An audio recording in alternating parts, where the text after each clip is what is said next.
अस्सलाम वालेकुम, नमस्कार, सत श्री अकाल एंड गुड इवनिंग। मैं हूं अर्जु काज़मी और आप देख रहे हैं फेस ऑफ।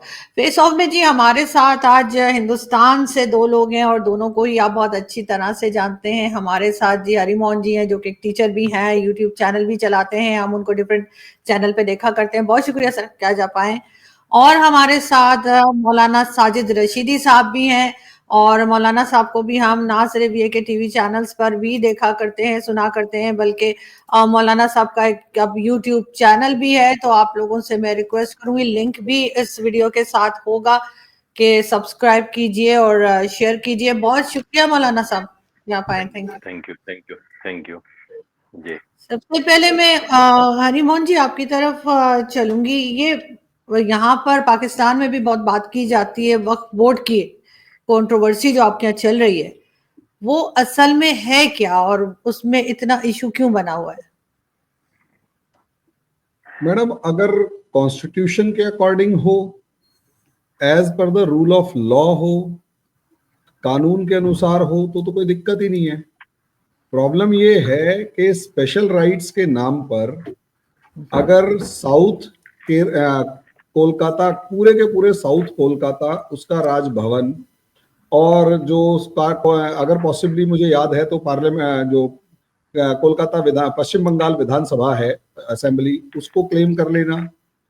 क्रिश्चियंस के चलो जो तिरुचेंदुरई मंदिर है उसको क्लेम कर लेना, दिल्ली के 6 मंदिरों को क्लेम कर लेना, उसके बाद हाँ 4 लेन रोड जो है उसको क्लेम कर लेना, उसके बाद जो सूरत म्युनिसिपल कॉरपोरेशन वाला जो पूरा ऑफिस है, 104 साल पुराना ऑफिस है, उसे क्लेम कर लेना।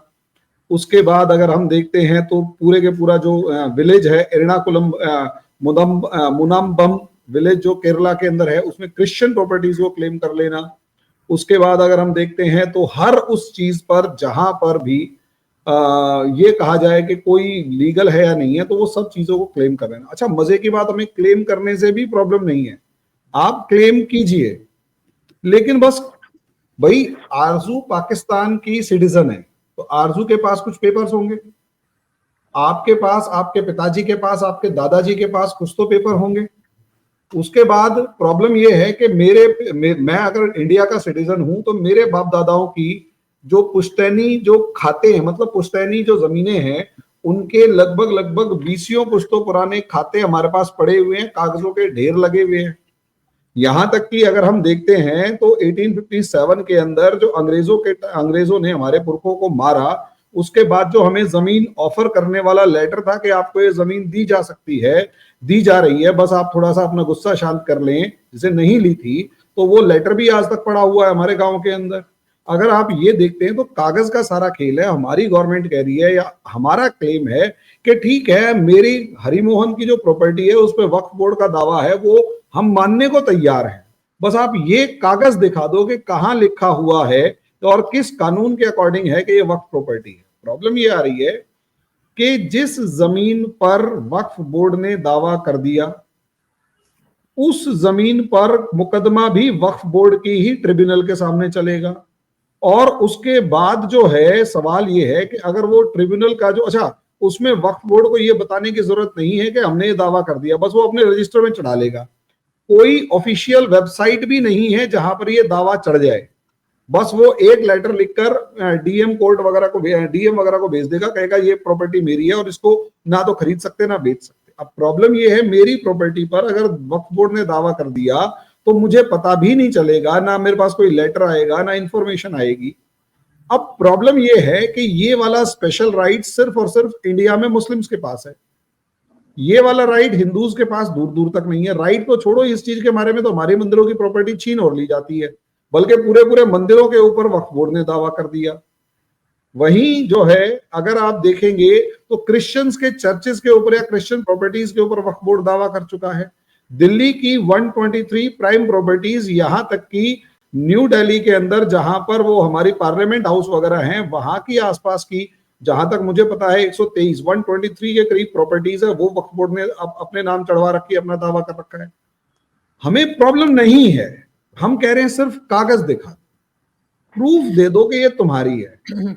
अब शाहीन बाग में भी लड़ाई यही थी कि कागज नहीं दिखाएंगे, यहां पर भी यही प्रॉब्लम है, कागज नहीं दिखाएंगे और दावा पूरा है, तो भाई कहीं तो आके अटकेंगे ना। तो प्रॉब्लम यही मैं आ रही है। हमें कोई प्रॉब्लम नहीं है, वक्फ बोर्ड अगर कोई बिल्कुल प्रॉपर्टी मिले, लेकिन कम से कम वो कागज दिखा दोगे वो वक्फ बोर्ड की है, इसी चीज की लड़ाई है, ज्यादा नहीं है जी। बिल्कुल ऐसा ही होगा यकीनन। लेकिन मौलाना साहब, आप एग्री करेंगे हरिमोहन जी से कि वाकई में कागज का मसला है सब, आप लोग पेपर्स क्यों नहीं दिखा देते? देखिए, मैं एक चीज आपको बताता हूं। 1954 में वक्फ एक्ट बना, उसके बाद में 66 में एक कमेटी गठित हुई। उस कमेटी ने पूरे मुल्क का सर्वे किया। जो जमीनें उस वक्त में ऐसी थी जिनका कोई वारिस नहीं था और वो मुसलमान के नाम पर प्रॉपर्टी थी, सरकार ने उन प्रॉपर्टियों को चिन्हित करके 1970 में गजट बनाया। ये मैं कॉपी आपको दिखा रहा हूं, ये 1970 का गजट है। 1970 के गजट के अंदर तमाम वक्फ बोर्डों को, तमाम स्टेटों के जो वक्फ बोर्ड थे उनको बता दिया गया कि आपकी ये तमाम प्रॉपर्टीज हैं। सब उनको बता दिया गया, पेपर उनको दे दिए गए। एक चीज मुझे आप बताइए ईमानदारी से, सपोज कीजिए 1970 के गजट में दिल्ली वक्फ बोर्ड को 10 प्रॉपर्टी मिल गई, तो वो 10 का ही तो क्लेम कर सकता है, 11वीं का तो कर ही नहीं सकता, क्योंकि 1970 के गजट में 11वीं प्रॉपर्टी मिली ही नहीं उसे।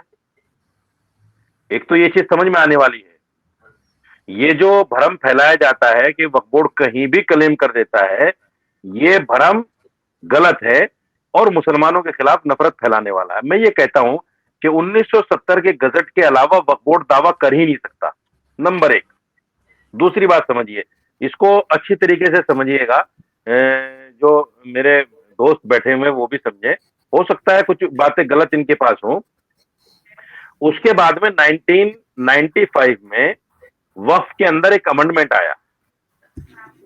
अमेंडमेंट में कुछ चीजें जो है सरकार ने वक्फ बोर्ड को पावर के रूप में दी, और वो पावर क्या थी? दो मेन पावर थी उसमें, जो मैं आपको बताना चाहता हूं। एक तो ये पावर दी वक्फ बोर्ड को कि भाई जो आपकी प्रॉपर्टीज हैं और वो किराए पर आपने दे रखी है, उनका पुराना किराया है, 10 रुपए है, 50 है, 100 रुपए है, इससे ज्यादा पहले किराया होता नहीं था। तो सरकार ने कहा कि भाई अब आपको ये पावर है कि आप आज के सर्किल रेट के हिसाब से उसका किराया तय कर सकते हैं, उनसे किराया ले सकते हैं, ये आपको पावर है। दूसरी पावर एक ये थी, जो सीईओ होता है वक्फ बोर्ड का, चीफ एग्जीक्यूटिव ऑफिसर, उसको 54 के नोटिस की एक पावर दी और कहा कि आप एक 54 का नोटिस देकर जो अनऑथराइज ऑक्युपाइड है, जो किराया भी नहीं देते आपको और वक्फ की जमीन पर बैठे हुए हैं, आप इनको एक नोटिस कीजिए 54 के तहत और उनसे कहिए भाई हमारी ये जमीन वापस करो। तो आप फिर एसडीएम और पुलिस के माध्यम से इन जमीनों को वापस ले सकते हो। ये दो बड़ी पावर वक्फ बोर्ड को दी गई 1995 में। लेकिन उसका इंप्लीमेंटेशन हुआ 2013 में जाके। हमारे यहाँ तो जुडिशरी और कानून का बड़ा कहते हैं ना, चूहे बिल्ली का खेल है। कानून पास हो जाते हैं लेकिन वो इंप्लीमेंटेशन होता है उनका 5 साल के बाद, 10 साल के बाद। कानून जरूर पास हो जाते हैं हड़बड़ी में। तो 2013 में उसका इंप्लीमेंटेशन हुआ। जब तक वक्फ बोर्ड ने इस बात का सर्वे किया कि भाई हमारी कौन सी ऐसी प्रॉपर्टीज है जो लोगों के पास कम किराए पे हैं या जो अनऑथराइज बैठे हुए हैं, जिनके जो किराया भी नहीं देते, जब तक ये सर्वे उनके पास आया, कुछ लोगों को उन्होंने नोटिस किया, कुछ को नहीं कर पाए, जब तक 2014 में बीजेपी सरकार आ गई। सरकार आने के बाद अब वक्फ बोर्ड का यह हाल हुआ कि चीफ एग्जीक्यूटिव ऑफिसर एसडीएम के पास जाता है तो एसडीएम नहीं सुनता है, दिल्ली पुलिस के पास जाता है तो दिल्ली पुलिस नहीं सुनती है। और हाल ये है कि ये मैं आपको एक और पेपर दिखा रहा हूं, ये भी 1970 का गजट है। गजट के तहत ये प्रॉपर्टी जो है वक्फ बोर्ड को सरकार ने दी थी। इसमें करीब 250 बीघा जमीन है, आरजू 250 बीघा जमीन दिल्ली के अंदर। मैं दिल्ली की बात कर रहा हूं क्योंकि दिल्ली में बैठा हूं।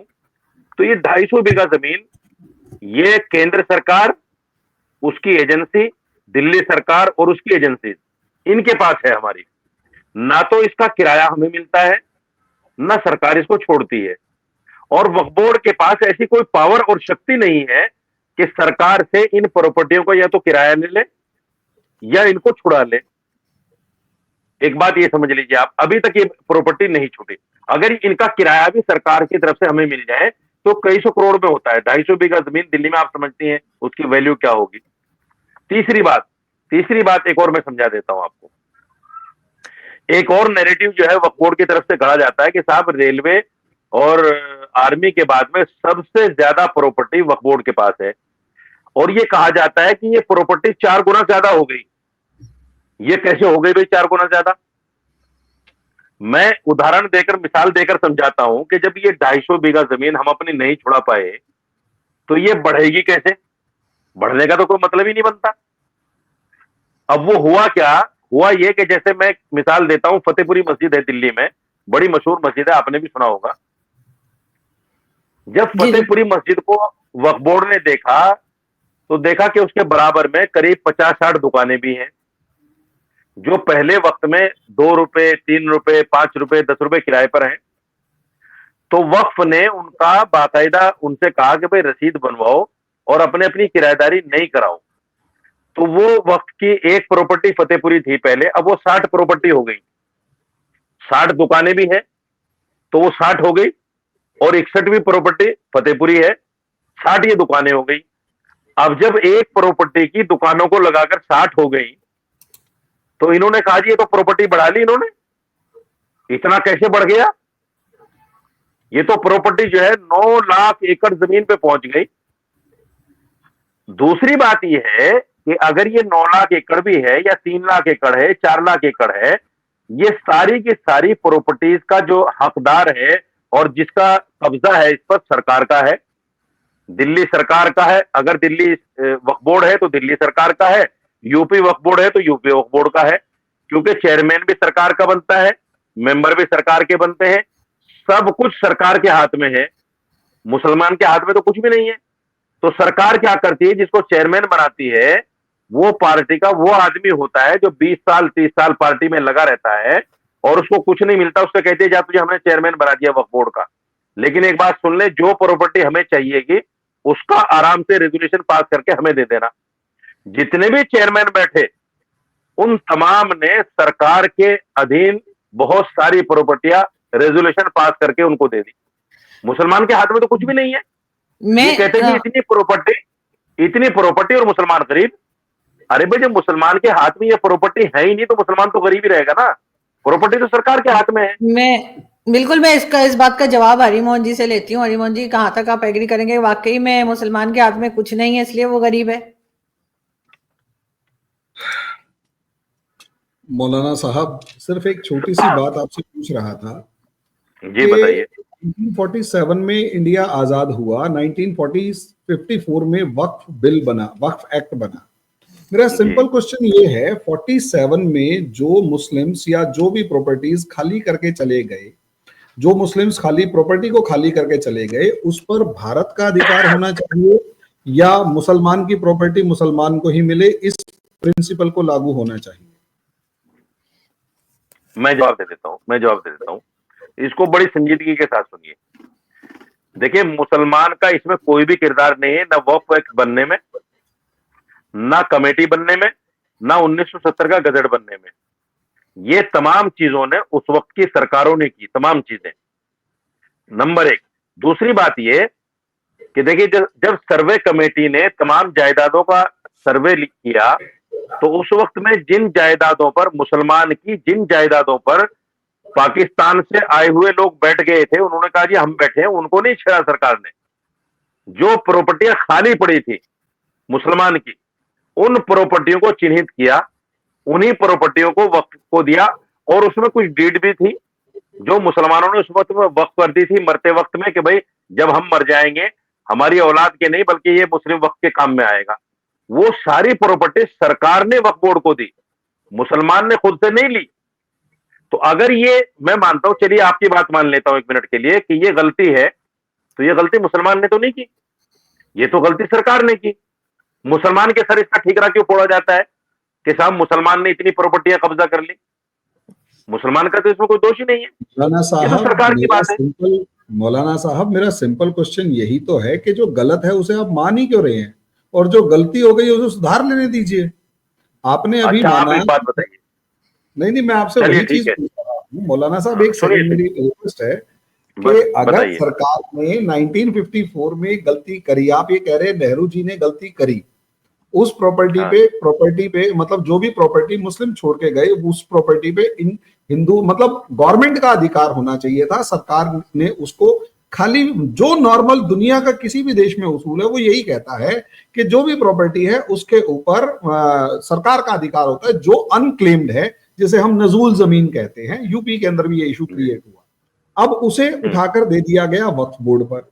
1966 में आप ये कह रहे हैं कि कोई वारिस नहीं है, वो उठाकर मतलब वक्फ एक्ट बना और 1966 के बाद ये गजेटियर में शामिल कर दिया 1970 में। ओके सर, अब प्रॉब्लम यहां ये आ रही है कि उस जमीन के ऊपर आप लोग, पहली बात कि सिंपल सा वक्फ एक्ट यही तो कह रहा है कि आप उस प्रॉपर्टी को जो भी आपके पास है उसको ऑनलाइन डिक्लेयर कर दीजिए, अपने रजिस्टर में लिखकर मत बैठिए। वक्फ एक्ट की, वक्फ प्रॉपर्टीज की एक लिस्ट बनाई जाए, उस लिस्ट को डाला जाए उस आपका वेबसाइट सवाल, पे। आपने सवाल जो है इधर उधर कर दिया। सवाल क्या है आपका? सवाल बताइए तो सवाल फिर उसका सिंपल जवाब। यही है कि साहब वक्फ जो है अपनी प्रॉपर्टीज को बताते हुए कतरा क्यों रहा है, वो अच्छा वेबसाइट के ठीक है, ऊपर सारी प्रॉपर्टीज की लिस्ट क्यों नहीं डाल रहा, ताकि बिल्कुल बिल्कुल। कंफ्यूजन दूर हो जाए। अब सुनिए मेरा जवाब सुनिए। देखिए महाराज, एक बात सुन लीजिए अच्छी तरह, ये कंफ्यूजन वाला मसला कुछ है ही नहीं, बिल्कुल कंफ्यूजन नहीं है इसमें। कंफ्यूजन तो इसमें बनाया जा रहा है और सियासी लोगों के थ्रू बनाया जा रहा है। आप मुझे बताइए, आपने कहा जी सरकार का अधिकार होना चाहिए प्रॉपर्टीज पर, मैं मानता हूं सरकार का अधिकार होना चाहिए, लेकिन वही सरकार अगर आपको आवंटित कर देती है तो ठीक है, मुझे आवंटित करती है तो गलत है कि मुसलमान को क्यों दे दी? ये तो कोई बात नहीं हुई। भाई अगर सरकार ने सर्वे करके कुछ प्रॉपर्टी मुसलमानों के उत्थान के लिए, मुसलमानों के आगे बढ़ाने के लिए, उस वक्त में चूंकि मुसलमान लुटा पिटा था, कम तादाद में था, मुसलमानों के उत्थान के लिए कुछ जमीनें दे दी, तो उसमें सरकार ने कोई बुरा थोड़ा ही किया। ये तो हर सरकार करती है और सरकार का कर्तव्य यही है कि देश का जो सबसे प्रथम, सबसे गरीब नागरिक है उससे शुरू करे और उसको बराबर में लाके खड़ा कर दे, आपके मेरे, कि भाई ये भी आपके बराबर हो जाए। तो इसमें सरकार की गलती तो कुछ है नहीं, सरकार ने मुसलमानों के उत्थानों के लिए वो जमीन दी। दूसरी बात, अब मुझे बताइए, सरकारें बहुत जगह लोगों को फ्लैट बनाकर देते हैं, तो क्या एक आदमी का नाम मुझे बताइए जो ये कह दे जी मैं तो नहीं लूंगा आपसे, ये फ्लैट बना के दे रहे हैं आप, इसमें तो दूसरे का हक है, आप उसको दूसरे को दे दीजिए। बताइए मुझे कोई ऐसा है क्या पूरे हिंदुस्तान में?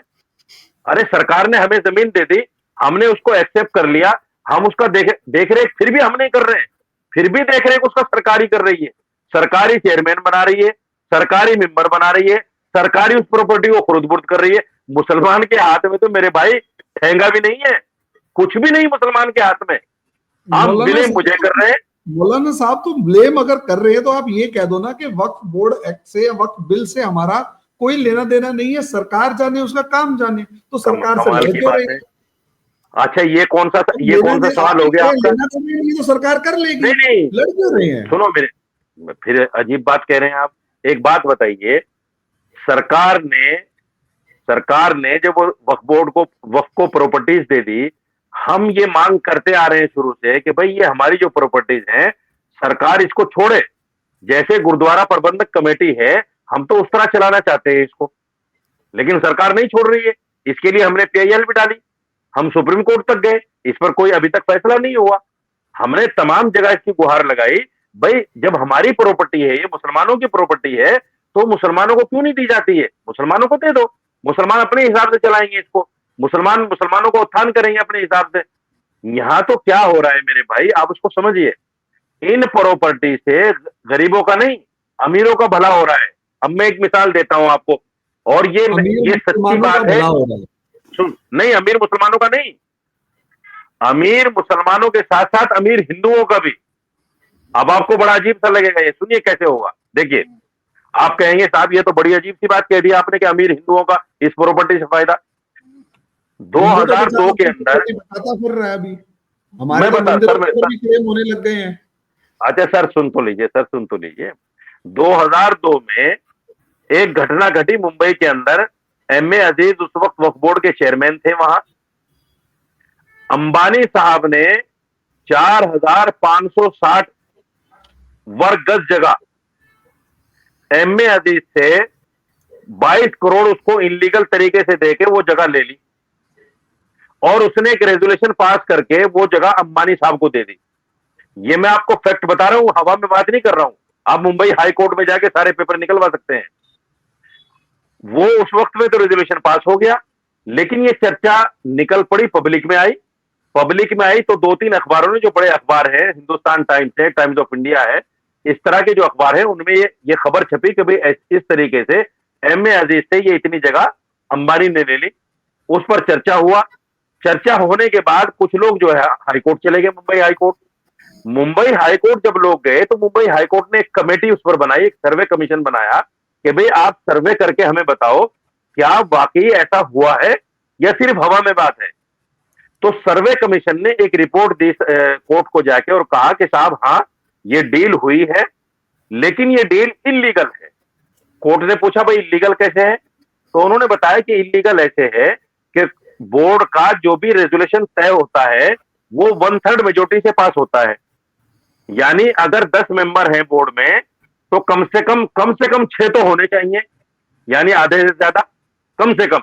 और ये जो डील हुई है अंबानी साहब की, ये डील सिर्फ 5 आदमियों के उसमें हुई है, 5 आदमियों के साइन है उस डील पर। तो कोर्ट ने उस डील को इल्लीगल मान लिया। इल्लीगल मानकर उस पर केस शुरू हो गया और केस शुरू होने के बाद अब ये मामला इतना पक गया है, हो सकता है मुंबई हाई कोर्ट कभी भी उसका ये फैसला दे दे कि साहब ये वक्फ बोर्ड की जमीन है, इल्लीगल तरीके से ली गई है। मतलब तो मुकेश अंबानी का घर गिरा देंगे। तो मुकेश अंबानी के घर के तो चलो गिर जाए भाई, वो ठीक है, कोर्ट अच्छा अगर सुन तो कहेगा लीजिए, तो हमारी तो कोई दिक्कत नहीं है।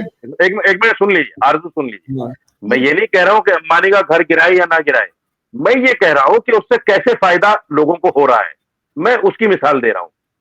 तो अब अंबानी जी चूंकि दोस्त है प्राइम मिनिस्टर के, उन्होंने कहा भाई ये क्या मसला है भाई, ये तो मेरा घर मामला, मेरे घर पे मामला आ गया, अब क्या करना चाहिए इसको। तो बीजेपी ने क्वेश्चन रेज किया कि साहब 1995 में कांग्रेस सरकार ने वक्फ बोर्ड को असीमित शक्तियां दे दी, हम तो उसको सीमित करने के लिए बिल ला रहे हैं। और वो असीमित शक्तियां क्या है कि सीओ नोटिस देगा अंबानी साहब को कि साहब ये घर हमारा है, ये जगह हमारी है, अब आप इसको खाली कीजिए। तो उस शक्ति को, उस 54 के नोटिस को खत्म करना चाहती है बीजेपी। ये मसला है सारा, और कोई मसला ही नहीं है। मेरी आपकी तो कोई लड़ाई नहीं है। सवाल एक ये है, बिल्कुल सिंपल सा, जी कि आप ही के बहुत से लीडर्स और जाने माने लीडर्स जो कि अक्सर नेशनल लेवल पर मुसलमानों का पक्ष रखते हैं, यूपी की एक सभा में कह रहे थे कि 1,23,000 प्रॉपर्टीज यूपी में हैं, जिसमें से 12,000 के कागज हैं, बाकी किसी के कागज नहीं है। अब जिसके कागज नहीं हैं, और भाई हम ये मानने को, हमारी सरकार मेरे हिसाब से मानने को तैयार है कि 1970 के गजेटियर में जो आ गया वो प्रॉपर्टी है, और उस प्रॉपर्टी को अगर मान लिया जाए तो बिल्कुल ठीक है। अब 1970 की गजेटियर के अकॉर्डिंग प्रॉपर्टी है नहीं, आपके पास बाकी कोई कागज है नहीं, 1,23,000 में से 12,000 यानी 1,11,000 प्रॉपर्टीज अगर यूपी के अंदर इलीगल हैं, तो उसके मामले में वक्फ का क्या कहना होगा, या आपका क्या कहना है वक्फ की उन प्रॉपर्टी के मामले में जिसमें और इस सवाल के बाद फिर हम दूसरे टॉपिक की तरफ भी चलेंगे। नहीं, इस टॉपिक के ऊपर थोड़ा सा और दूसरा सवाल, मौलाना साहब इकट्ठा ही दे दीजिएगा सवाल का जवाब। मैं एक सवाल का जवाब दे दूं, मैं एक सवाल का जवाब दे दूं, एक सवाल का जवाब दे दीजिए। असल में क्या है, मेरे दिमाग से निकल जाती है बात। ठीक है, देखिए मैं आपसे कहना चाहता हूं, बड़ी तसल्ली से आप बात कर रहे हैं, मुझे अच्छा लग रहा है। बात ऐसे ही होनी चाहिए ताकि एक दूसरे के समझ में आए। मैंने कहा कि 1970 के गजट में जो पेपर हमारे पास है वो हमारी है, जो पेपर हमारे पास नहीं है वो हमारी नहीं है। कोई भी आदमी अगर वक्फ बोर्ड ये कहता है कि साहब ये जगह मेरी है, तो जाहिर बात है वो आदमी कोर्ट का रास्ता इख्तियार करेगा, कोर्ट में जाएगा। कोर्ट में जाते ही सबसे पहले कोर्ट ये कहेगा भाई आप दोनों अपने पेपर लेकर आओ। जिसके पेपर होंगे उसको वो जगह मिल जाएगी, सीधी सी बात है। एक नैरेटिव और बनाया गया जो आपने अपने पहले वक्तव्य में कहा कि साहब वक्फ ट्रिब्यूनल के अलावा कहीं जाने का किसी को अधिकार नहीं वक्फ प्रॉपर्टी के लिए। ऐसा नहीं है मेरे भाई, ये भी गलत बताया जा रहा है। मैं आपको सैकड़ों केस दिल्ली के ऐसे बता दूं जो हाई कोर्ट और सुप्रीम कोर्ट में चल रहे हैं वक्फ बोर्ड को लेकर, वक्फ बोर्ड की प्रॉपर्टी को लेकर सैकड़ों केस है। ऐसा नहीं है वक्फ ट्रिब्यूनल के अलावा हम किसी कोर्ट में जा ही नहीं सकते। ये तो बीजेपी ने एक माइंडसेट बनाया हिंदुओं का कि साहब वक्फ बोर्ड तो इतना बड़ा तानाशाह है कि उसने अपनी ही कोर्ट बना ली। हालांकि वक्फ ट्रिब्यूनल वक्फ ने नहीं बनाई, वक्फ ट्रिब्यूनल भी वक्फ बोर्ड सॉरी संविधान के अधीन बनी है, कानून के अधीन बनी है। वक्फ के पास ऐसी कोई पावर नहीं है कि अपनी कोर्ट लेके बैठ जाए। दूसरे ये है कि अगर कोई वक्फ ट्रिब्यूनल से संतुष्ट नहीं होता तो वो हाई कोर्ट जा सकता है, वो सुप्रीम कोर्ट जा सकता है, सारे दरवाजे खुले हैं। ऐसा तो कोई भी मामला नहीं मेरे भाई कि किसी भी मामले को लेकर हम दूसरे कोर्ट में जा ही ना सके। यहां तो हिंदुस्तान में ये भी आप भी जानते होंगे कि अगर सुप्रीम कोर्ट से कोई मुकदमा हार जाए तो निचली अदालत में फिर उसको अपील कर सकता है दोबारा। हमारा संविधान ये भी इजाजत देता है। तो ऐसा कैसे हो सकता है कि वक्फ ट्रिब्यूनल के अलावा कोई कहीं जा ही नहीं सके कोर्ट में? लेकिन मौलाना साहब, जो आप ट्रिब्यूनल की बात कर रहे हैं वो क्वासी जुडिशियल बॉडी है जिसके नॉर्मली सारे मेंबर्स जो हैं वो मुस्लिम्स होते हैं। और नहीं, ऐसा जब नहीं तक कोई अब जैसा कोई इसमें क्या मामला है कि अगर मान लिया कोई भी प्रॉपर्टी जो मुस्लिम्स की है और मामला मुस्लिम वर्सेस वक्फ बोर्ड के बीच में है, तब तक तो हम उसमें मान लेते हैं कि चलो ठीक है। मैक्स अब बहुत सारे मामले एकदम से ऐसे आने लग गए हैं, जैसे मैंने आपको बताया कि केरल के तो दो ऐसी 404 एकड़ अभी और 600 एकड़ जमीन पहले जिसमें क्रिश्चियंस रहते हैं और उस जमीन को वक्फ बोर्ड ने क्लेम कर दिया।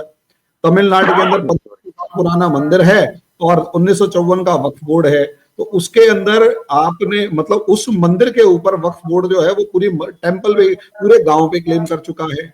सूरत का म्युनिसिपल कॉर्पोरेशन का ऑफिस से लेकर दिल्ली के 6 मंदिरों से लेकर सारी बातें सुनिए सुनिए नहीं वो सुनिए तो आप सही, सारी एक बातें चीज पहले मैं बता चुके थे, सुन तो लीजिए ना मेरी बात सुनिए। आप दिल्ली में क्वेश्चन किस जगह रहते हैं? सर एक क्वेश्चन मिनट, आप दिल्ली में किस जगह क्वेश्चन मेरा दिल्ली सुन में किस लीजिए जगह रहते हैं? क्वेश्चन सर मेरा मेरा सुन लीजिए कि असलियत में मैं सुन लूंगा। यहाँ पर अगर हिंदुओं के साथ मामला है वक्फ बोर्ड का, तो यहाँ पर मंदिरों के ऊपर जब क्लेम किए जा रहे हैं जो 1800 मतलब 1830 1834 की उसके अंदर नेम प्लेट तक लगी हुई है कि उस मंदिर पे वो नेम प्लेट जो है वो उस टाइम की है और वो मंदिर क्लेम हो रहा है, तो वहां पर वक्फ बोर्ड को आप क्या कटघरे में नहीं खड़ा करेंगे कि मतलब 1500 साल पुराना मंदिर है और वो वक्फ प्रॉपर्टी हो गया? और मंदिर क्या वक्फ प्रॉपर्टी में मंदिर अलाउड है? और अगर अलाउ करेंगे तो क्या वो आपके प्रिंसिपल के खिलाफ नहीं हो जाएगा? मैं बताता हूँ। पहले मैं आपकी उस बात का जवाब दे दूं कि वक्फ ट्रिब्यूनल में सारे मुस्लिम होते हैं। आप दिल्ली में किस जगह रहते हैं? जी मैं ईस्ट दिल्ली में रहता हूँ। आप एक काम कीजिए, किसी वक्त निकालिए, मैं और आप ट्रिब्यूनल चलते हैं। उसमें आप देखिएगा सारे जजेस हिंदू हैं जो वक्फ बोर्ड के केस सुनते हैं, और वकील भी 70% हिंदू है जो वक्फ बोर्ड की तरफ से भी खड़े होते हैं और दूसरी पार्टी की तरफ से भी खड़े होते हैं। जजों में तो एक आध कोई होगा, मुझे तो मेरे सामने तो आज तक कोई आया नहीं किसी भी केस में कि कोई मुस्लिम जज हो। तो फिर कहां से सारे के सारे मुसलमान हो गए भाई? ये नैरेटिव बनाया जा रहा है मेरे भाई, उसको समझने की कोशिश कीजिए। ये नैरेटिव बनाया जा रहा है, ये फेक बातें जो बीजेपी की आईटी सेल है, ये फेक बातें वहां से घड़ के व्हाट्सएप पे फेसबुक पे इस तरह से फैलाया जा रहा है कि आदमी ना चाहते हुए सच मान रहा है उनको। मैं कहता हूं मेरे साथ चलिए। अच्छा मौलाना साहब, तो वक्फ ट्रिब्यूनल के जितने भी मेंबर्स हैं उनको उठा के नेट के ऊपर क्यों नहीं डाल दिया जाता? और आप लोग इतनी सारी डिस्कशन करते हैं, डिबेट करते हैं, और वो लोग इस तरीके से बोलते रहते हैं, आपको बोलने नहीं देते, तो कम से कम ये लिस्ट ही उठाकर डाल दीजिए कि सारे के सारे नॉन मुस्लिम्स हैं। ये भी डाला जा सकता है ना? आप भी नहीं करते। सुनिए देखिए, आप डिबेट देखिए, आप डिबेट देखिए, जब भी कोई अच्छी बात, यहाँ तो अच्छे वातावरण में हम बात कर रहे हैं तो हमारी बात पहुंच रही है। आप कोई भी डिबेट देखिए, जब हम कोई बात बताना शुरू करते हैं ना, तो एंकर समेत बीजेपी के प्रवक्ता ऐसे हावी हो जाते हैं, वो सही बात जाने नहीं देते, क्योंकि इनको पता है कि अगर व्यूअर्स के पास सही बात चली गई तो पोल खुल जाएगी। झगड़े तक हो जाते हैं, मारपिटाई तक हो जाती है टीवी पर इन्हीं बातों को लेकर कि सच क्यों बोल रहे हो, यहां तो बैठ के झूठ बोलो, जैसा हम कह रहे हैं वैसा बोलो। तो मैं सिर्फ ये कहना चाहता हूं, देखिए व्यूअर्स को, हिंदुस्तान की आवाम को भी, भाई अब इन लिटरेसी इतनी नहीं है कि भाई पढ़े लिखे लोग नहीं है। लिटरेसी रेट बहुत बढ़ा है हिंदुस्तान में, पढ़े लिखे लोग हैं। अब उनको चाहिए कि जो बात कही जा रही है किसी भी सियासी पार्टी की तरफ से, उसको वेरीफाई तो कर लें। ट्रिब्यूनल की बात है, उसको वेरीफाई कर लें। दिल्ली के अंदर ट्रिब्यूनल है, बहुत दूर नहीं है, जाके मैं वेरीफाई थोड़ा कर सा सकते हैं। मैं दूसरे जो आपने बस 30 सेकंड, जो आपने कहा था नेट पे क्यों नहीं डालते? देखिए, वक्फ काउंसिल की भी वेबसाइट है, जो वक्फ काउंसिल है, जो सेंट्रल गवर्नमेंट के अंडर आती है, उसकी भी वेबसाइट है। जितने भी वक्फ बोर्ड हैं, तमाम स्टेटों के वक्फ बोर्डों के अपनी अपनी वेबसाइट है। उन तमाम वेबसाइटों पर जानकारियां पड़ी हैं, हमारी प्रॉपर्टी कितनी है, किस वक्त में कौन चेयरमैन रहा, किस वक्त में कौन मेंबर रहा, कौन सी पार्टी की कौन सी जगह की किराएदारी हमने की, कौन सी जगह की नहीं की, ये सारी चीजें हैं उस पर। लेकिन सवाल ये है कि वहां जाना अच्छा नहीं समझता आदमी, जो व्हाट्सएप पे मौलाना आता है साहब, उसको पढ़ के मैं आगे चलना अच्छा एक समझता सेकंड, मैं दिल्ली यहाँ वक्फ पे बोर्ड है। की वेबसाइट ये खोली है मैंने, एक दिल्ली सेकंड, वेबसाइट वक्फ बोर्ड की वेबसाइट खोली है मैंने। इसके अंदर 7 मेंबर्स हैं वक्फ बोर्ड के। अमानतुल्लाह जी खान, हिमाल अख्तर, अजीमुल हक, परवेज हाशमी, शरीफ अहमद, नईम फातिमा काजमी, ये सारे मेंबर्स हैं। अच्छा, अब नईम उसके फातिमा बाद और काजमी। अच्छा सुनिए, तो अब सुनिए, हम्म, 1 मिनट दे दीजिए मुझे, 1 मिनट दे दीजिए। हम्म, एक एक सवाल और रेस किया गया कि साहब औरतों को इसमें हिस्सेदारी होनी चाहिए। आपने 30% रिजर्वेशन दिया है, अभी तक तो 33% ही है ना, 50% तो नहीं हुआ। तो आप मुझे बताइए, 7 में से 2 मेंबर लेडी हैं, 2 मेंबर औरत हैं, ऑलरेडी पहले से हैं। तो बीजेपी जो क्वेश्चन रेस कर रही है कि औरतें होनी चाहिए, तो उसका ये क्वेश्चन गलत है या सही है? बताइए आप मुझे ईमानदारी से। आपने खुद देख लिया कि 7 में से 2 मेंबर मौलाना लेडीज साहब, हैं। जो मैं अभी ढूंढने की कोशिश कर रहा हूं वक्फ काउंसिल से लेकर कुछ आप भी, मेरे सवाल का तो जवाब दीजिए पहले। ये नहीं नहीं सवाल नहीं नहीं नहीं, बीजेपी का पहले एक गलत है बार या बात सही है? देखिए, आप नहीं कई नहीं, बार आप मुझे ऐसा देखिए, लग रहा है, फिर आप जाना चाह वक्फ रहे हैं कहीं और। काउंसिल जो है उसके आप मेंबर्स मुझे की अभी बताइए, लिस्ट, लेडीज इसमें शामिल है कि नहीं है? एक लेडी शामिल लेडीज है, चलो ठीक है, उस दो चीज को। लेडीज, दो ये दो है। कानून अगर बन रहा है तो नईम प्रॉब्लम क्या है? फातिमा, शोर क्यों मच सुनिए, रहा है? नईम फातिमा और रजिया मौलाना सुल्ताना, साहब, जब आप कह रहे 2 हो लेडीज वही हैं। चीजें वक्फ एक्ट, वक्फ बिल में लिखी हुई हैं, तो शोर क्यों मच रहा है? तो लेकिन लड़ाई किस मचा यहाँ चीज रहे पे की हो लड़ आप रहे लोग, हैं? एक बात कर रहे सेकंड, हैं आप जो लोग सरकार मचा रहे हो। करती है बिल्कुल आप ठीक दोनों है, से मैं रिक्वेस्ट करूंगी कि सरकार प्लीज बिल्कुल ठीक थोड़ा कर सा रही है। हमारे एक पास चीज, अच्छा दूसरी, एक लास्ट, मेरा लास्ट क्वेश्चन अभी मौलाना अच्छा, साहब ने जवाब दे दिया। अच्छा, उनके पास तो चले जाएं जिनका शो है, ये जो होस्ट कर रही हैं, उनके पास तो जाएं। हम तो अरे आपस में ही कोई कर बात रहे हैं नहीं, सवाल जवाब। वो भी हमारे बीच में बोल रही होंगी। मैं एक बार और बात, एक और क्वेश्चन मेरा मौलाना साहब आपसे है कि जो कीजिए। वक्फ बोर्ड मंदिरों की प्रॉपर्टीज के ऊपर क्लेम कर रहा है, उसके ऊपर आपका क्या कहना है? देखिए मेरे भाई, इसमें झगड़े वाली कोई बात है ही नहीं। अगर मंदिर पर वक्फ बोर्ड ने क्लेम कर दिया तो मंदिर कोर्ट चला जाए, दूध का दूध पानी का पानी। अगर वक्फ बोर्ड के पास पेपर होंगे तो वक्फ बोर्ड को मिल जाएगी, मंदिर के पास पेपर होंगे तो मंदिर को मिल जाएगी, बात खत्म हो गई। शोर मचाने वाली कोई बात है ही नहीं इसमें। मतलब आप इसे क्लेम, वो मानते हैं कि कोई ऐसी समस्या नहीं है, जिसके पास पेपर होंगे वो चले जाएंगे। अच्छा मुझे बताइए, मैं आपके मकान में किराए पे रहता हूँ और मैंने दावा कर दिया कि 1500 साहब ये तो साल मकान में। पुराना मंदिर सुनिए, मौलाना साहब, अरे सुन तो ली, सर 1500 सुन तो साल पुराना लीजिए, मंदिर और वक्फ बोर्ड का किराएदार। सुनो मेरी बात, सुनो मेरी बात सुन लो आप पहले। आप ही ने एग्री किया था कि जो जमीनें जिनका कोई वारिस नहीं था, मैंने भी बताया था, आपने भी उस पर एग्री किया था कि ऐसा क्यों किया सरकार ने।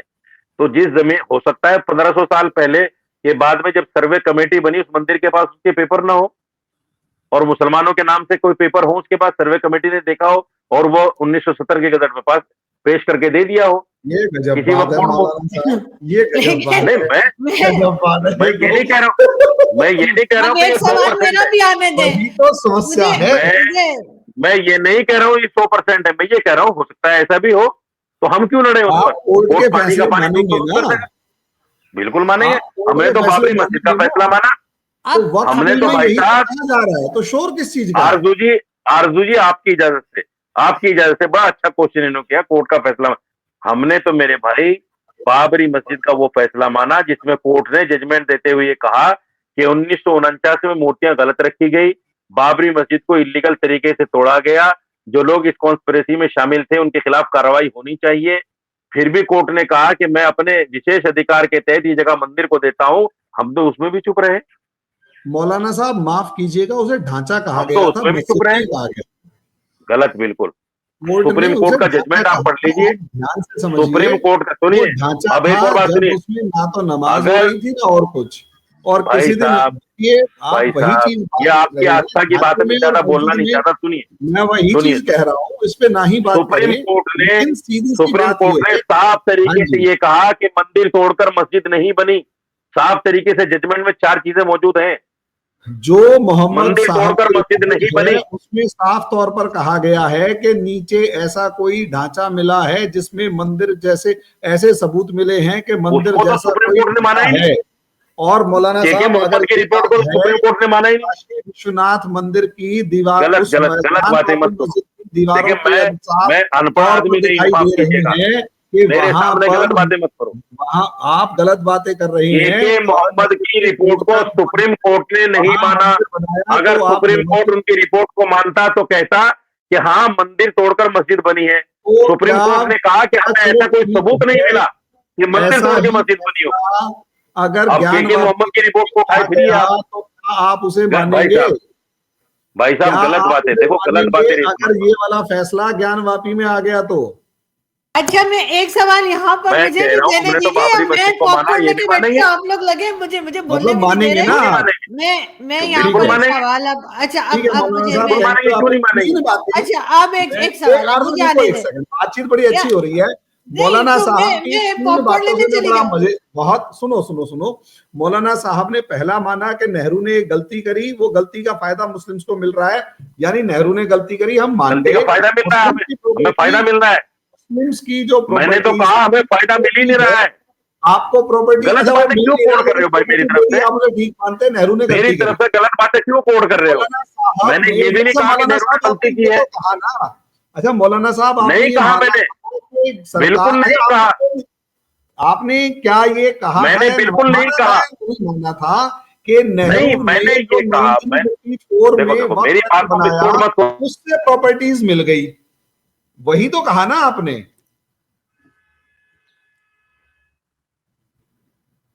आवाज नहीं आ रही, आवाज नहीं आ रही मौलाना साहब,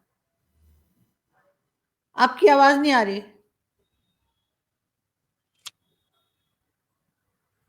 हाँ, ऑडियो ऑडियो।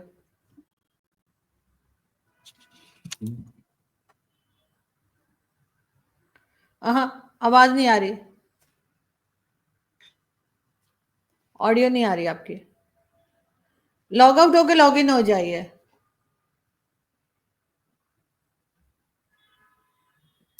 अगर मैं आपकी बात मान भी लूं तो ये काम सरकार ने किया। मैंने ये नहीं कहा नेहरू ने गलती की है, मैं उसकी गलती को एक्सेप्ट करता हूं। और साहब मैं मैंने ये वही भी नहीं कहा तो मुसलमानों को कह फायदा रहा मिल रहा। हूं, मैं ये कह रहा हूं अगर उन सरकार के प्रॉपर्टीज का मुसलमान को आज तक भी फायदा नहीं मिल रहा है। यानी वो फायदा प्रॉपर्टीज तो सरकार मुसलमानों उठा को रही है। मिली, यानी सरकार के, उस सरकार के आप फैसले को मानते हैं कि डाउटफुल है? ये तो मानते होंगे साहब, बिल्कुल क्योंकि मानता हूं। अगर मुसलमान प्रॉपर्टी खाली छोड़कर गए तो वो प्रॉपर्टी सरकार की होनी चाहिए, ना कि नहीं, वो मुसलमान की। सारी सरकार ने अरे दे भाई, दी वो एक अलग मैंने मैटर है, यही ना, यही मैंने कह रहे हैं साथ आप? में ये भी मैंने साथ में ये भी कहा कि बहुत सारी वसीयतें भी थी उस वक्त की, जो उस वक्त के लोग करके गए थे। पहले लोगों ने कर रखी थी कि जब हम मर जाएंगे या चले जाएंगे, कुछ भी हो जाएगा, तो हमारी प्रॉपर्टी को मुस्लिम काज के लिए इस्तेमाल किया जाए। ठीक है, वो वसीयतें भी आपने थी, वो भी शामिल आपने की गई 1970 के गजट में। आपने दूसरा ये भी कहा जो, मैंने।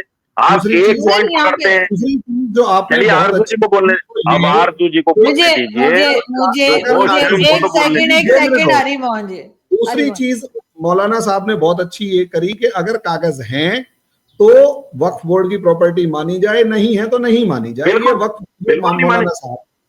और दिल्ली के तीसरा अंदर मौलाना बहुत सारी साहब प्रॉपर्टी ऐसी हैं, दिल्ली के अंदर बहुत सारी प्रॉपर्टी ऐसी हैं जिनके पेपर ही नहीं है वक्फ बोर्ड के पास में। केस हार तो, जाती है वक्फ बोर्ड, अच्छा अब केस तीसरी हार बात जाती है। मौलाना साहब ने बोली जो कि मतलब आउट ऑफ द बॉक्स जाके है, कि आगे ज्ञानवापी का फैसला भी कोर्ट के थ्रू जो आएगा वो मान लिया जाएगा। ये तीन तो चीजें ये कौन जी। ये कौन अच्छा, सी बड़ी अब बात मैं, है? हम तो मथुरा का भी मानेंगे, हम तो ताजमहल का भी मानेंगे। डालो ताजमहल पे पीआईएल, कौन मना कर रहा है? जी आरजू हम जी तो आप उसको भी मैं मान लेंगे।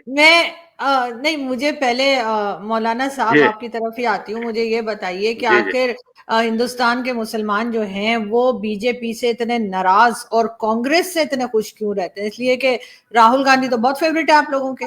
तो मोदी जी ने ऐसा क्या किया है जिसकी वजह से बीजेपी जो है वो फेवरेट नहीं है और मुसलमान नाराज रहते हैं बीजेपी से? नहीं नहीं, बिल्कुल नहीं। मुसलमान बीजेपी से बिल्कुल नाराज नहीं। उसकी वजह सुनो क्या है। 2014 में मुझे बुलाया गया अहमदाबाद। मैं गया 4-5 लोगों के साथ में। उस वक्त सीएम थे मोदी जी, लेकिन अनाउंस हो गया था कि अगला चुनाव इन्हीं की उसमें लड़ा जाएगा। मैं अहमदाबाद गया, मेरी मीटिंग हुई। मुझसे मोदी जी ने कहा कि भाई रशीदी साहब ये बताइए, क्या मुसलमान हमें वोट देगा? तो मैंने उनसे कहा कि सर ऐसा है, मुसलमान आपको वोट नहीं देगा। बोले क्यों नहीं देगा? मैंने कहा भाई आपके जो मुद्दे हैं, जो आपकी असल बुनियाद है पार्टी की, कॉमन सिविल कोड, दफा 370, राम मंदिर, ये इस तरह के मुद्दे हैं जो कहीं ना कहीं मुसलमान को हिट करते हैं। तो मुसलमान बीजेपी के साथ नहीं लगता है। तो मुझसे बोले क्या करना चाहिए? मैंने कहा भाई नरम पड़ जाओ, थोड़ा सा सख्ती कम कर लो। बोले आप क्या चाहते हो कि मुझे हिंदू भी वोट ना दे? आप क्या चाहते हो कि मैं नरम पड़ जाऊं, मुझे हिंदू भी वोट ना दे? ये आप मोदी जी ने लफ्जों को समझिए। ये मोदी जी ने कहा, मैं ऑन ईयर कह रहा हूं इस बात को, मैं कोई ढकी छुपी बात नहीं कर रहा हूं। तो खैर मैं इसको मैंने सुन लीजिए, पहले पूरी बात सुन लीजिए। फिर मुझसे कहा मोदी जी ने कि भाई आप क्या करेंगे, आप हमारा साथ देंगे क्या? मैंने कहा भाई मैं भी साथ नहीं दूंगा, मैं भी मुसलमानों के साथ ही हूं। क्योंकि अगर मैं बीजेपी का साथ दूंगा, मुझे तो मेरी कौम मार देगी, टमाटर मार मार के मार देगी, अंडे मार मार के मार देगी। मेरी अंडे कौम तो टमाटर से ऐसी कोई है। नहीं मरता मौलाना साहब, अंडे टमाटर से कोई मरेगा? अरे भाई जब सैकड़ों मन टमाटर गिरेंगे आपके ऊपर, मर ही जाएंगे। 30 करोड़ मुसलमान है, एक एक मारेगा तो वैसे ही मर जाएगा आदमी। तो देखिए, बीजेपी से मुसलमान नाराज नहीं है। जितना बीजेपी से नाराज है, उससे ज्यादा आज के वक्त में कांग्रेस से नाराज है मुसलमान। ये सच्चाई है। लेकिन मुसलमान के पास रास्ता नहीं है। आपने देखा, रास्ता मिला आम आदमी पार्टी के पास चला गया, रास्ता मिला अखिलेश यादव के पास चला गया। रास्ता नहीं है मुसलमान के पास, मजबूरी है कांग्रेस को वोट देना। क्यों? बीजेपी तो अपना जो नफरत का एजेंडा है कम करती नहीं है। हिंदू मुसलमान, हिंदू मुसलमान, हिंदू मुसलमान। अब ऐसे में मुसलमान कैसे साथ लगेगा भाई? अगर ये लोग नरम पड़ जाएं, और मैं दावे के साथ कहता हूं, अगर बीजेपी नरम पॉलिसी अपना ले, तो जैसे 60-65 साल कांग्रेस ने सत्ता की है, इससे लंबी चल सकती है बीजेपी। लेकिन मौलाना साहब, अगर बीजेपी मुसलमानों के साथ आरजू गलत जी करती है तो आरजू फिर जी इस्लामिक कंट्री, गल्फ कंट्रीज बुला बुला के वोट क्यों देते हैं? कभी सऊदी अरब और कभी दूसरी कंट्रीज, कभी यूएई, ऐसा क्यों कर रहे हैं फिर वो मोदी जी के साथ? फिर देखिए उन्हें नहीं ये बुलाना तो चाहिए? देखिए, ये हर देश की वो अपनी, तो किसी भी मोदी के देश के पास साथ पैसा पॉलिसी है, उसको होती है। देख के वोट दे देती है। पॉलिसी होती है, पॉलिसी होती है। अब बहुत सारे अवार्ड जो फंक्शन यहाँ होते हैं हिंदुस्तान में, कुछ लोगों को अच्छे नहीं लगते कि भाई इसको क्यों दे दिया गया है, ये तो फला को मिलना चाहिए था, ये तो फला को। अब उससे जो ऑर्गेनाइजर होते हैं वो ऐसा थोड़ा ही, ऑर्गेनाइजर तो ये देखते हैं कि मुझे फायदा कहां से हो रहा है। तो जो मौलाना मुस्लिम साहब देश हैं, वो हिंदुस्तान के मुसलमानों की तरफ थोड़ी देख रहे हैं। वो तो अपना फायदा देख रहे हैं कि हमें कहां से फायदा होगा, कैसे होगा। मौलाना साहब मेरा एक सवाल आपसे सिंपल ये है, यूनिफॉर्म सिविल कोड से जी भाई। प्रॉब्लम है? जब मेरे एक भाई। देश है, एक देश हाँ। है, एक सब कुछ है और सारी चीजें हैं, तो प्रॉब्लम है क्या यूनिफॉर्म सिविल कोड से? अब आप ये कह रहे हैं अब उससे नफरत है। और राम हाँ मंदिर का, मुझे। और देखिए राम मंदिर की बात ये है, 3 मंदिर मांगे हैं। जैसे आपका काशी काबा, जैसे आपके मतलब मक्का मदीना है, वैसे हमारे यहाँ राम मंदिर, ये 3 मंदिर मांगे थे। उसके अंदर भी मुकदमे कोर्ट से ही तो लेके हुए हैं। एक बार एक कलेश हुआ, उसके बाद कोर्ट से हुए। यहाँ तो हमारे 40,000 मंदिर तोड़े हुए हैं। काशी विश्वनाथ मंदिर की दीवार चीख चीख के कह रही है कि भाई मुझे तोड़ के यहाँ मस्जिद बनाई गई है। अब कुछ को गुस्सा आया, उन्होंने तोड़ दिया, आप उससे नाराज होके बैठे हुए हैं। जबकि कांग्रेस के राज के अंदर जिस तरीके से टोपी पहन के टोपी पहनाते हैं, वो आप भी जानते हैं। और कांग्रेस राज में जितने दंगे हुए हैं, और आज तक मौलाना साहब जो मुजफ्फरनगर के दंगे हुए और 50,000 के करीब मुस्लिम्स शामली के अंदर बैठे रहे, शामली के अंदर मतलब रिफ्यूजी की जिंदगी जी रहे थे एक तरीके से अखिलेश के राज में, तो उसको तो कभी कोई वो करता नहीं है। तो इसका मतलब तो ये मुसलमान जो है, अगर उनको कोई टोपी पहन के टोपी पहना के मीठी मीठी बातें कर दे तो है ठीक, वरना बस एक बंदा टोपी नहीं पहनता और खड़ी बात कह देता, उसके अंदर आपको प्रॉब्लम हो रही है। यूनिफॉर्म सिविल कोड में प्रॉब्लम क्या है? अगर एक देश है और आप संविधान को मानते हैं तो यूनिफॉर्म सिविल कोड भी, तो जहां तक मुझे याद है आर्टिकल 47 में मेंशन है कि हाँ भाई यूनिफॉर्म सिविल कोड होना चाहिए। 44 या 47 अगर मैं सही हूं। लीजिए सर, सुन तो लीजिए। संविधान सभा में जब आखिरी इजलास में ये बात रखी गई कि भाई कॉमन सिविल कोड लाना चाहिए कि नहीं लाना चाहिए, तो उसमें एक क्लोज और भी है, देखिएगा, पढ़िएगा आप संविधान को। उसमें क्लोज ये है कि जबरदस्ती नहीं थोपा जाएगा, राय ली जाएगी उसमें सब लोगों से। तो मैं आपसे ये कहता हूं, पहले जैनियों को मना लीजिए, बुद्धिस्टों को मना लीजिए, सिखों को मना लीजिए, ईसाइयों को मना लीजिए, पादरियों को मना लीजिए, फिर बाद में हमारे पास आ जाइए, बात कर लेंगे बैठ के। माफ कीजिएगा मौलाना साहब प्लीज, ये जिसकी आप बात कर रहे हैं असलियत में civil code Indian culture versus Arabic culture का इशू है और कुछ नहीं है।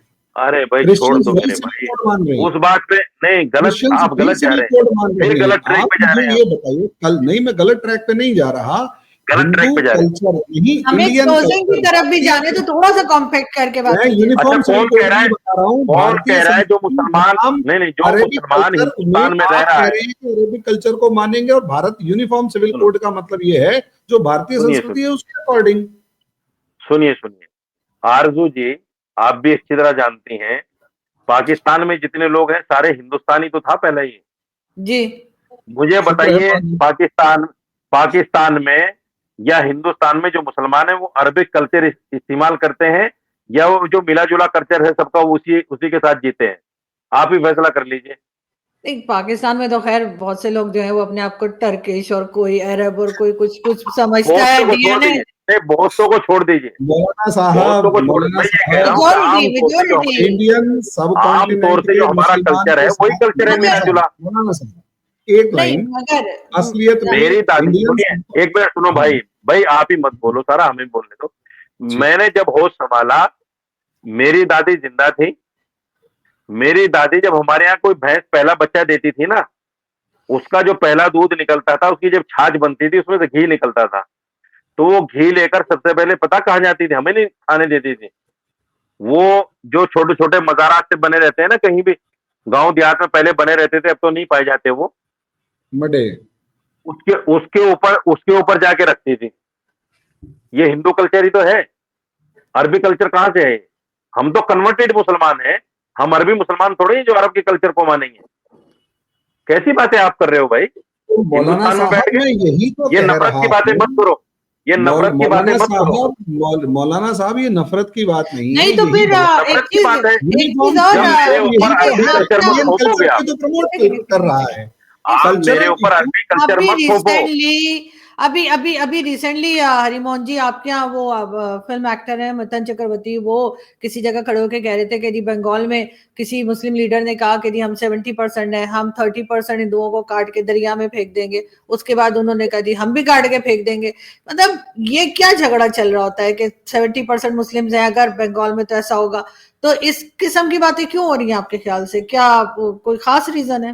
हमारे यहाँ जी, हमारे यहाँ नहीं हो रही है, ये बांग्लादेश से लेकर पाकिस्तान तक हर जगह इस पूरे इंडियन सबकॉन्टिनेंट के अंदर हो रही है, जहां पर मौलाना साहब अभी पाकिस्तान में है, बांग्लादेश में है।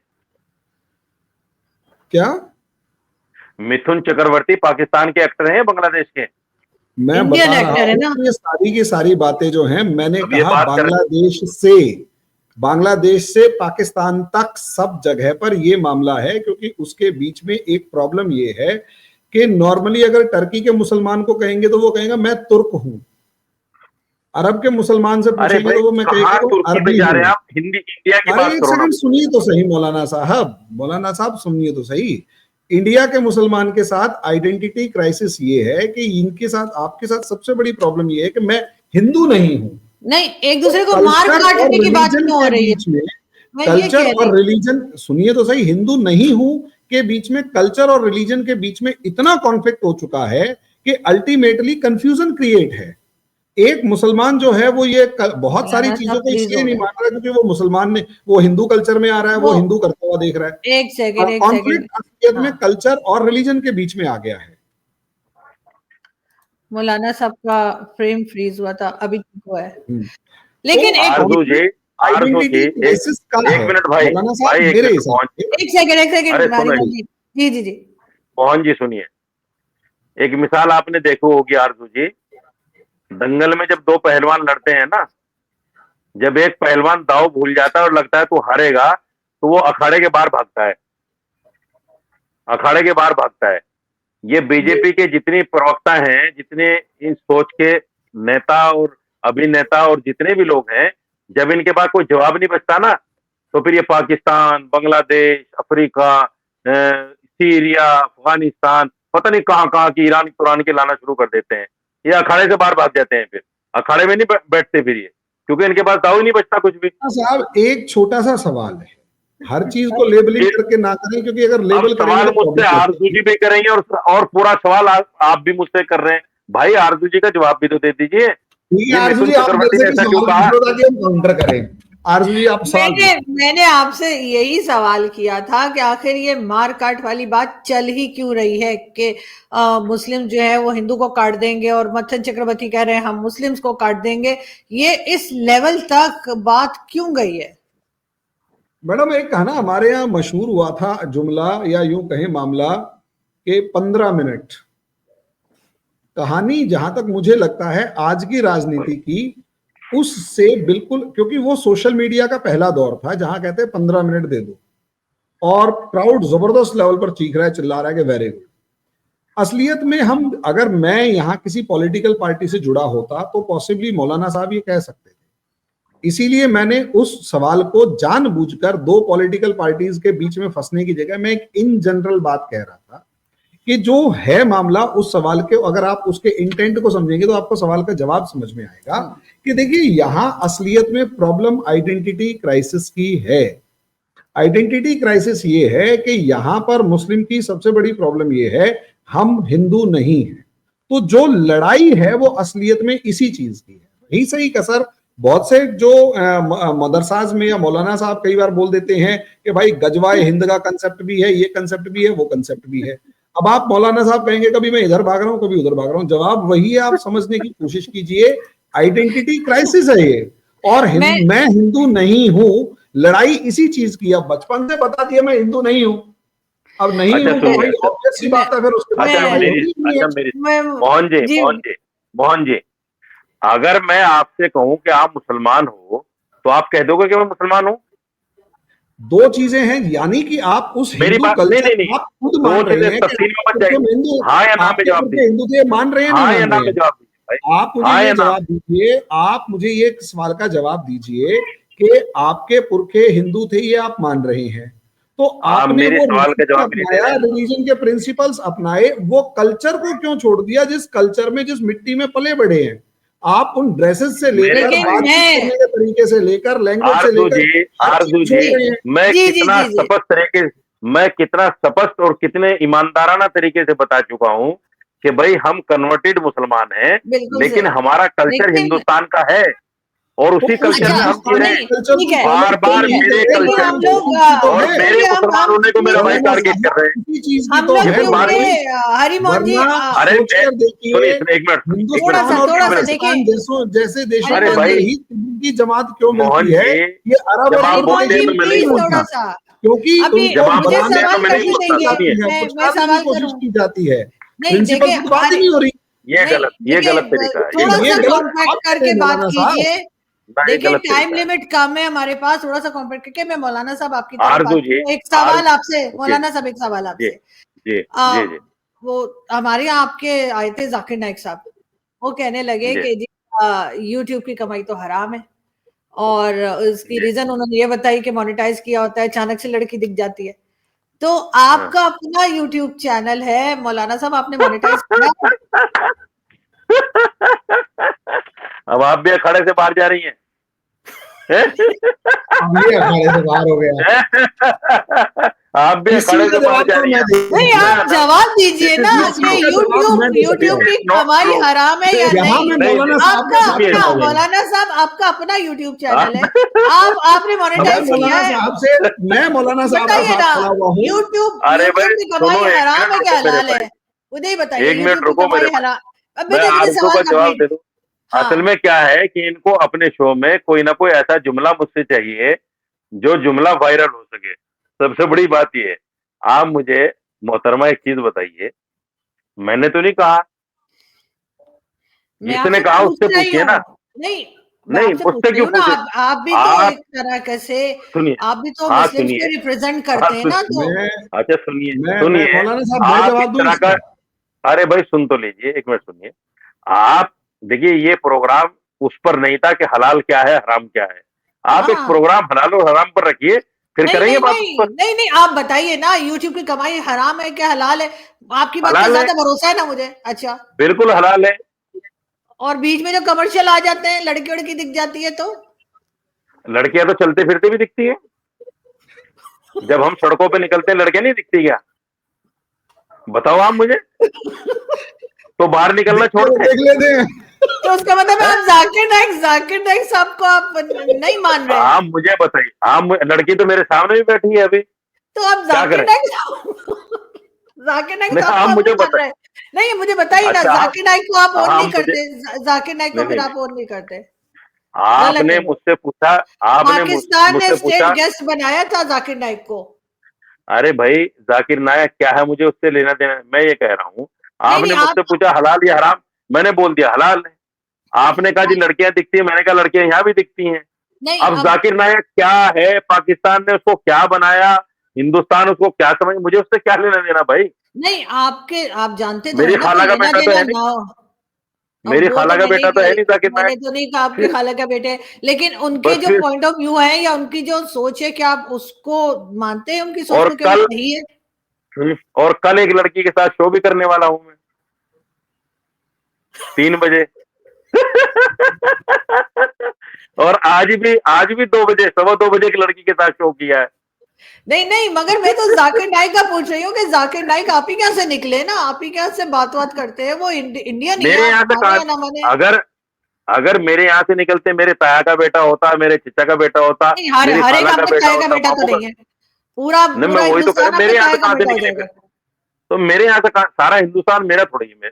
मोहतरमा सारा जो आप कह हिंदुस्तान रही आपका हैं, नहीं है, सारे नहीं हिंदुस्तानी आपके नहीं हिंदुस्तान है। में तो, हिंदुस्तान में तो आतंकवादी भी है, हिंदू में भी है, मुसलमानों में भी है, वो मेरे थोड़े ही आतंकवादी हैं। भी। देखो मौलाना साहब, जो मेरे आतंकवादी देश हिंदू के नहीं है हिंदू वो लेंगे मेरे ना कैसे ना हो ना सकते ना हैं? ना। आप बताओ, गलत कह रहे हैं। मेरे कैसे हो आतंकवादी सकते हिंदू हो? में 4 बताओ, फिर हम नाम हाँ बताते है, हैं गिनवा के पूरे की मैं पूरी बताऊं, लिस्ट। मैं अब बताऊं यूं आपको। थोड़ा ना स्टेट डेजिग्नेटेड अच्छा मैं, टेररिज्म अच्छा सुनो, में, अच्छा और कुछ नाम उसके सुन, बाद आप लिस्ट उठाकर सुनिए सुनिए, दिखाएंगे कि ये आतंकवादी वो आतंकवादी, उसके बाद अच्छा तो सुनिए मामला ही मुझे, खराब होगा ना सुनिए मौलाना सुनिए साहब। सुनिए ना ना सुनिए ना ना ना। सुनिए, अच्छा सुन तो लीजिए, आप इस चीज को गलत डायरेक्शन में लेकर जा रहे अच्छा हैं, सुन तो आतंकवादी लीजिए, एंड ऑल।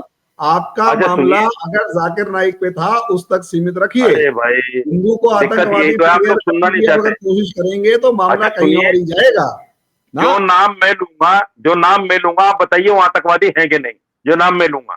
सुनिएगा, ध्यान से सुनिएगा।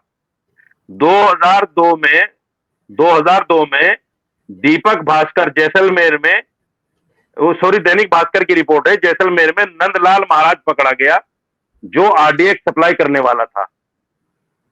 बाड़मेर में ही संतोष महेश्वरी, विनोद और सुनील पाकिस्तानी आईएसआई आप के वो साथ में खुफिया फैक्ट्स एजेंसी लेकर आ देते हुए रहे पकड़े गए। हैं जिसके अंदर सुन लो मेरी थी। बात, अरे देखिए सुन लो इसके भाई, ऊपर एक आराम सुन एक तो से लो। करके बैठ के बात प्लीज, एक एक करेंगे। करके मैं फिर नहीं, अरे मेरी मेरे यार, बात ये सुनिए। बीच में क्यों बोलते हो, ये मौलाना बीच में क्यों साहब इस बोलते टॉपिक हो? गलत पे बात है जब ना। तक मैं प्रिपेयर्ड मैं नहीं हूं आपके ना बीच मैं में नहीं बोलूंगा। बोलता, नहीं मैं नहीं आपके नहीं नहीं, बीच में नहीं पहले पूरी बोलता। बात सुनिए। सुन लो आप अभी बोल और के सुनो। निकल लेंगे और उसके बाद 2 अच्छा मिनट सुन 2000, लीजिए। इसको सुनो प्रिपेयर करके 2017 में, आएंगे तब बात करेंगे। सुनो प्रिपेयर सुनो करके सुनो भाई आएंगे साहब, तो बात करेंगे। लेकिन एक हाँ तो बॉटम जब लाइन आपका इसको नंबर सुनिए आएगा तो आप बोल साहब। लीजिएगा ना।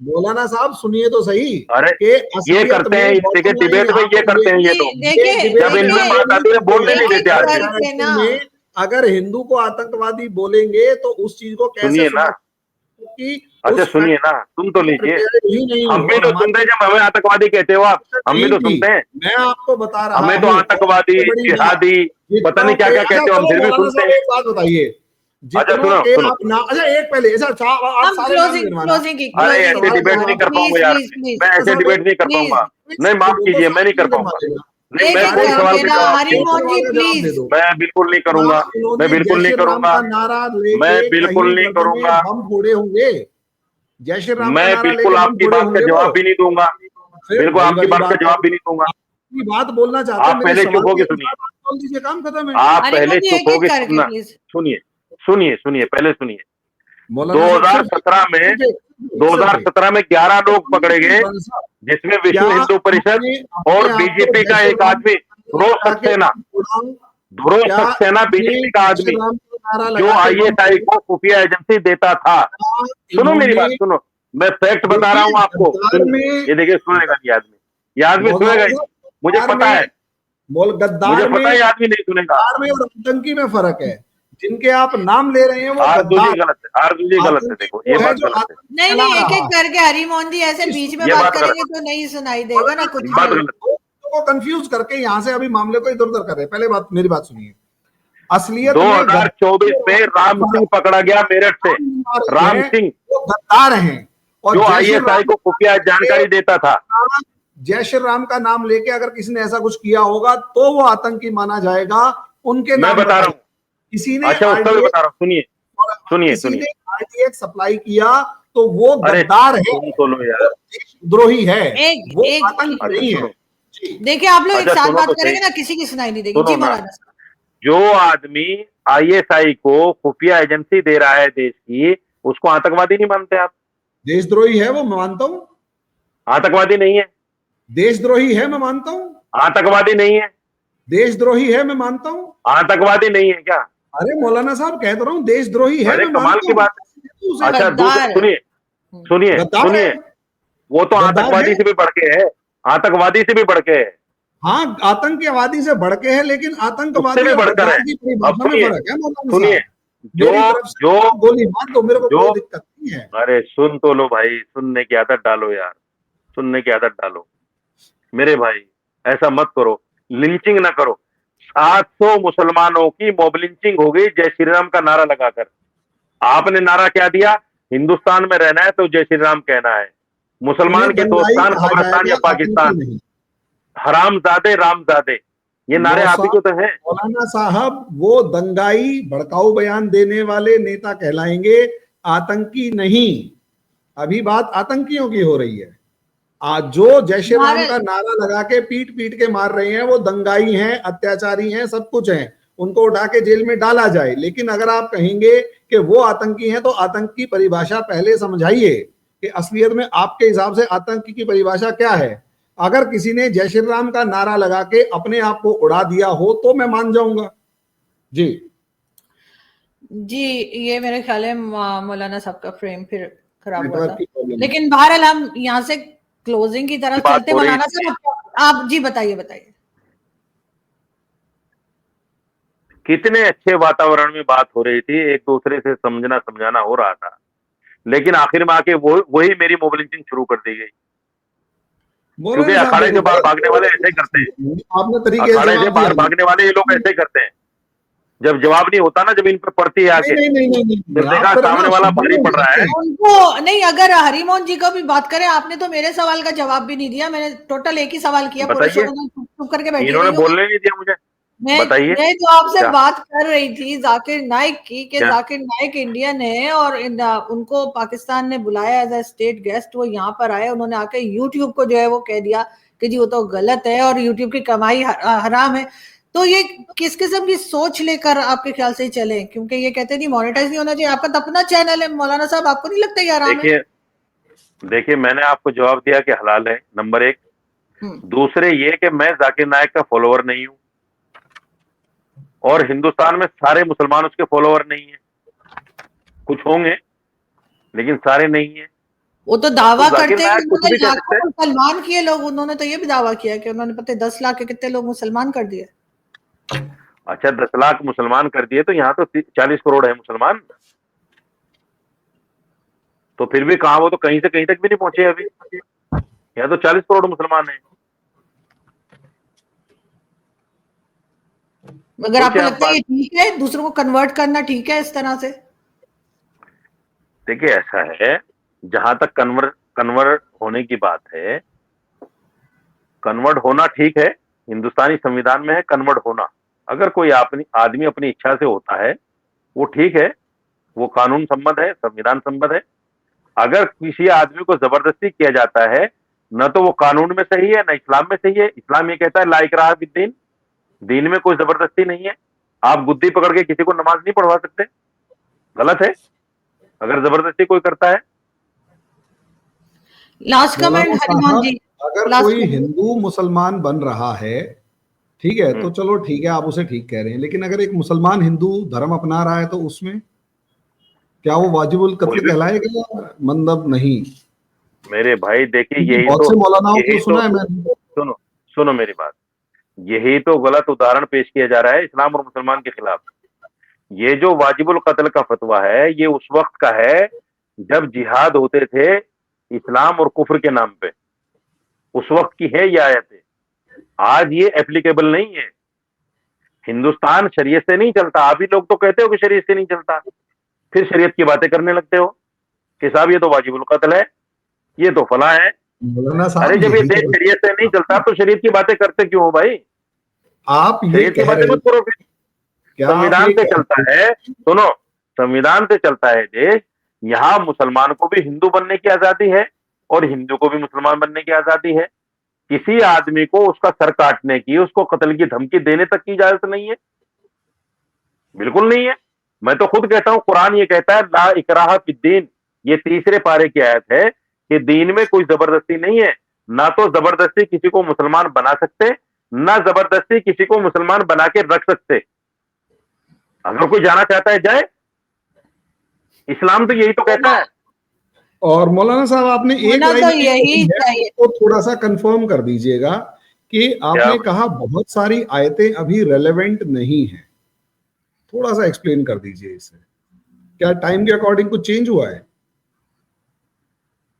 आ गया था, मैं सवाल नहीं सुन पाया आपका, फोन काटने में निकल गया मैं वो। कह रहा हूं, अभी आपने कहा कि बहुत सी आयतें टाइम के अकॉर्डिंग रेलेवेंट नहीं है, तो हाँ, आप ये कहना चाहते हैं कि टाइम के अकॉर्डिंग उनका या तो यूज नहीं है या फिर उसका इंटरप्रिटेशन बदले या आयतें मानना छोड़ दें? नहीं नहीं नहीं, देखो फिर वही बात गलत। अगर मैं आपके धर्म पे कोई कुठाराघात करूंगा तो आपको भी बुरा लगेगा। कुरान में अरे 30 मौलाना, पारे आपने हैं। कही है। सुनिए, सुन लो मेरी बात सुन लो। बीच में कटाक्ष मत करो, समझ में नहीं आती बात। आपको भी समझ में नहीं आएगी, व्यूअर्स को भी समझ में नहीं आएगी। कुरान के अंदर 30 पारे हैं, 30 के 30 पारों पर हमारा ईमान है। हमारा ईमान है, ईमान समझते हो ना? हाँ बिल्कुल। हमारा ईमान है उस पर, 30 के 30 पारों पर।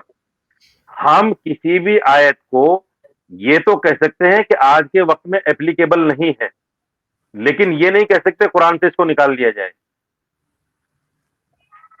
समझ रहे हैं आप बात? मौलाना साहब, जो मुझे समझ में आ रहा है एप्लीकेबल नहीं है का मतलब आप जानते हैं। बात तो बराबर ही क्या? पहुंच रही है वहीं पे। इशू तो वही है, क्या बात तो बराबर? बराबर ही। खैर, इसे एक काम करते क्या? हैं, व्यूअर्स के ऊपर छोड़ देते हैं, वो क्या समझ रहे हैं। बिल्कुल ठीक है। और यहाँ पे सबसे पहले मैं बहुत शुक्रिया अदा व्यूअर्स करना चाहूंगी आप व्यूअर्स दोनों सही का। समझ रहे हैं, आप गलत समझ रहे हैं। चलिए खैर, बहरहाल। बहुत शुक्रिया आप दोनों का कि आप लोग आ जाए। वैसे आज का जो शो था मेरे ख्याल है वो हरिमोहन जी और मौलाना साहब के बीच में था। मैं ये तो तो हरिमोहन जी ने कर वैसे दिया ही सारा शो। मैं यही कह रही हूँ, लेकिन आप, मौलाना साहब आपको मैं हाँ, दोबारा बुलाऊंगी और तब फिर मैं और आप भी बात करेंगे। बहुत शुक्रिया, थैंक यू सो मच नहीं नहीं, कि आप बिल्कुल, लोग आए। बहुत बहुत बहुत शुक्रिया, बहुत बहुत बहुत शुक्रिया। बहुत शुक्रिया। धन्यवाद। अल्लाह धन्यवाद। अकल दे सबको। हाँ, आपको भी। सबको में तो मैं भी आ गया ना।